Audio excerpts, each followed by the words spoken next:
Perkenalkan, nama saya Angela Esmeralda Adu dengan NIM 2223142693 dari kelas 5B Akuntansi Sektor Publik. Jadi di sini saya akan menjelaskan materi mengenai balance scorecard. Yang pertama kita mulai dari pengertian balance scorecard. Jadi, balance scorecard atau BSC merupakan pendekatan baru terhadap manajemen yang dikembangkan pada tahun 1990-an oleh Robert Kaplan dari Harvard Business School dan David Norton dari Renaissance Solutions. Pengakuan atas beberapa kelemahan dan ketidakjelasan dari pendekatan kinerja keuangan sebelumnya, balance scorecard menyajikan sebuah perspektif yang jelas sebagaimana sebuah perusahaan harus mengukur supaya tercapai keseimbangan keuangan perspektif. Balance scorecard pada awalnya memang ditujukan untuk memperluas area pengukuran kinerja organisasi swasta yang profit-oriented. Pendekatan ini mengukur kinerja berdasarkan aspek finansial dan non-finansial yang dibagi dalam 4 perspektif, yaitu yang pertama, perspektif finansial, yang kedua perspektif pelanggan, yang ketiga perspektif proses internal, dan yang keempat perspektif inovasi dan pembelajaran. Yang berikut proses balance scorecard.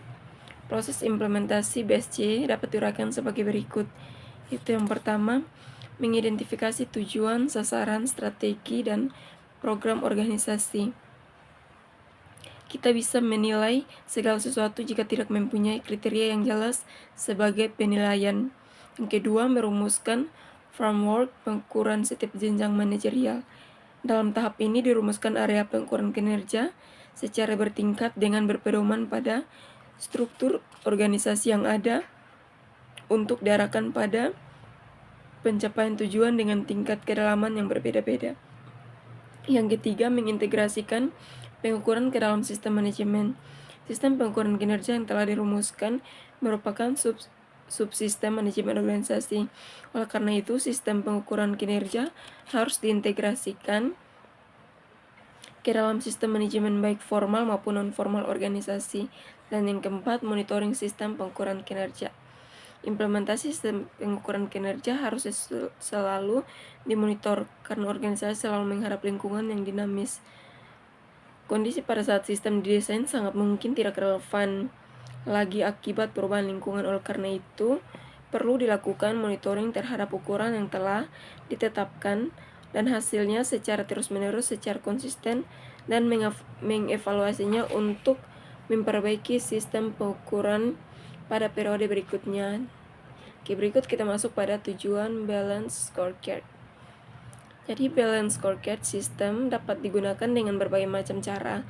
Pada organisasi publik yang mengedepankan layanan publik, BSC perlu diadaptasi sehingga menghasilkan pengukuran yang sesuai dengan tujuan.